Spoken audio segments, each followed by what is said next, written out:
आणि याविषयी बोलणार आहोत आमचे प्रतिनिधी अजित मांढरे आपल्याबरोबर आहेत.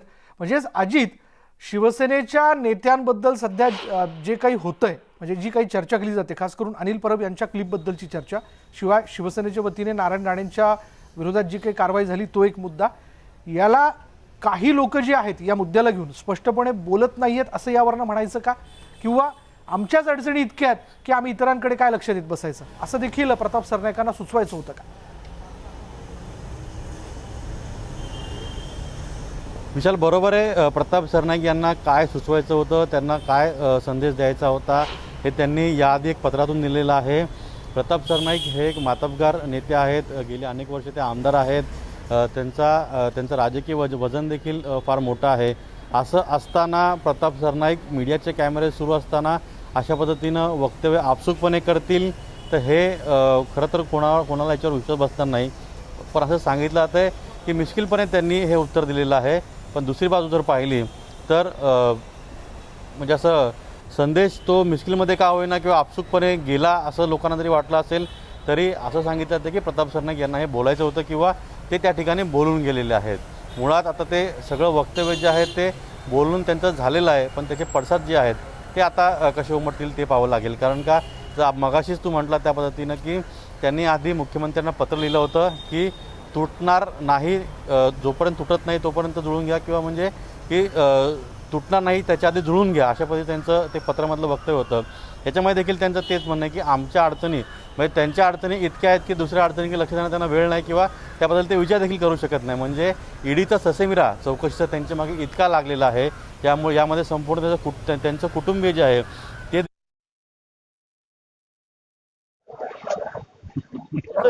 ते प्रकरण पूर्णपणे शमलेलं नाही आहे.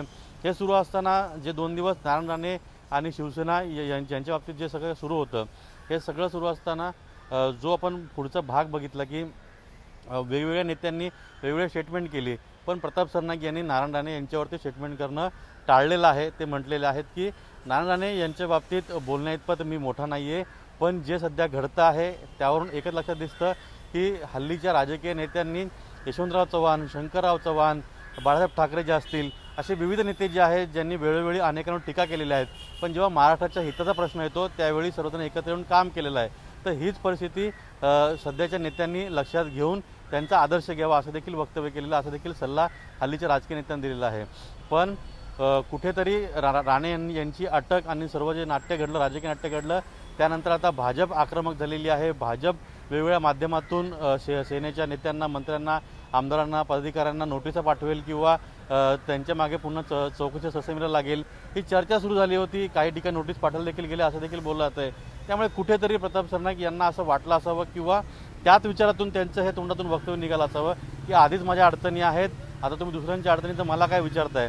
म्हणजे प्रताप सरनाईक हे किती अडचणीत आहेत, त्यांना किती त्रास आहे, त्यांना किती ताण आहे, या सगळ्या गोष्टीमुळे ते किती डिस्टर्ब झालेले आहेत, हे सगळं सांगण्याचा प्रयत्न त्यांच्या या एका वक्तव्यातून समोर आलेला आहे. प्रताप सरनाईक यांनी पत्र लिहिलं ते पूर्णपणे त्यांनी जाणीवपूर्वक लिहिलं होतं हे त्यांनी स्पष्ट केलेलं आहे.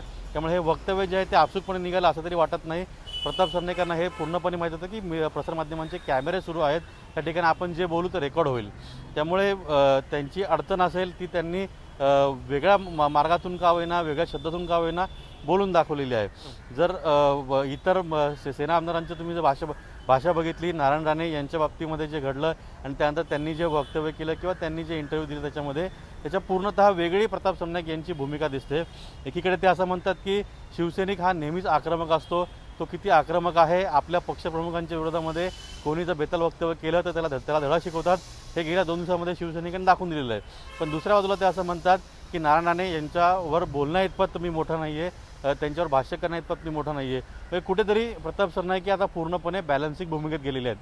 हे प्रताप सरनाईक आहेत ज्यावेळी सुशांत सिंह राजपूत प्रकरणामध्ये अभिनेत्री जी होती त्या अभिनेत्रीने जे वक्तव्य करायची, तिला वारंवार उत्तरं द्यायचे, तिला वारंवार त्या ठिकाणी ते वेगवेगळ्या पद्धतीनं तिला उत्तरं द्यायची, तर ते प्रताप सरनाईक आता बॅलन्सिंग भूमिकेत आलेले आहेत. म्हणजे कुठेतरी या सगळ्या चौकशीचा प्रताप सरनाईक यांना चांगलाच फटका बसलेला असं दिसतोय.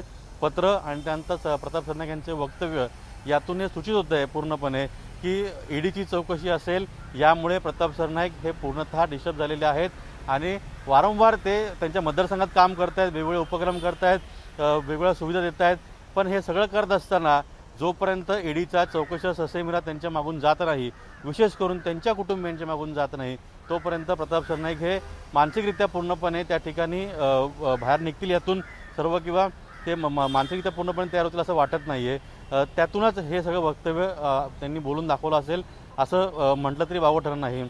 पत्र आणि हे वक्तव्य यामुळे थेट पक्षाला प्रताप सरनाईक यांना काही मेसेज द्यायचा आहे का, हे देखील यावरून काही राजकीय विश्लेषक जे त्यांचं म्हणणं आहे की जर अशा पद्धतीने वक्तव्य करून प्रसारमाध्यमांमध्ये बातम्या चालल्या तर आपली जी काही खतखत आहे ती खतखत जी आहे ती पक्षप्रमुखांपर्यंत पोहोचेल, पक्षातले वरिष्ठ जे नेते त्यांच्यापर्यंत पोहोचेल आणि नक्की त्याच्यावरती काहीतरी तोडगा निघेल किंवा काहीतरी केलं जाईल किंवा मी किती अडचणीत आहे हे हे सगळ्यांना कळेल.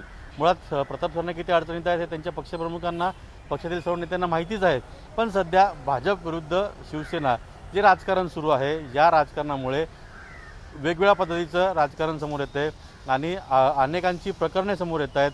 100 कोटी वसुली प्रकरण असेल, त्यानंतर ईडीचा आता प्रताप सरनाईक यांच्या मागे जो टॉप सिक्युरिटीचा घोटाळा लावलेला असेल, अशा वेगवेगळी प्रकरणं जी आहेत ती दोघांच्या वाद्यामध्ये समोर येत आहेत. त्यामुळे मोठा भ्रष्टाचार झालेला आहे, मोठा कुठेतरी सगळं राज्यामध्ये वेगवेगळ्या गोष्टी होत्या त्या आता समोर येत आहेत, एकमेकांची उणीधुणी काढली जात आहेत. हे सगळं कुठेतरी थांबावं आणि गुन्ह्यागोविंदाने आपण पुन्हा सत्तेमध्ये यावं असं कुठेतरी सूचित करायचं आहे का प्रताप सरनाईक यांना पुन्हा, असं देखील म्हणावं लागेल.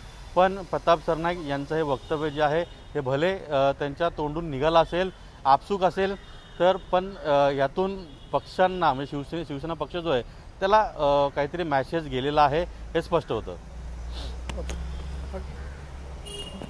महत्त्वाचा मुद्दा आपण बघतो की प्रताप सरनाईकांना पुन्हा एकदा सुचवायचं काय सगळ्या याच्यातनं की जे काय आहे ते पुन्हा एकदा जुळवून घ्या, हा देखील एक मुद्दा आहे. मी स्वतः इतका अडचणीत आहे, इतर नेते देखील भविष्यात अडचणीत येऊ शकतात. राज्यात भले आपली सत्ता असली तरी केंद्रात भाजप आहे, त्याच्यामुळे या सगळ्या याच्यातनं प्रताप सरनाईकांचं वक्तव्य बरंच काही सुचवून जातं असं म्हणता येईल.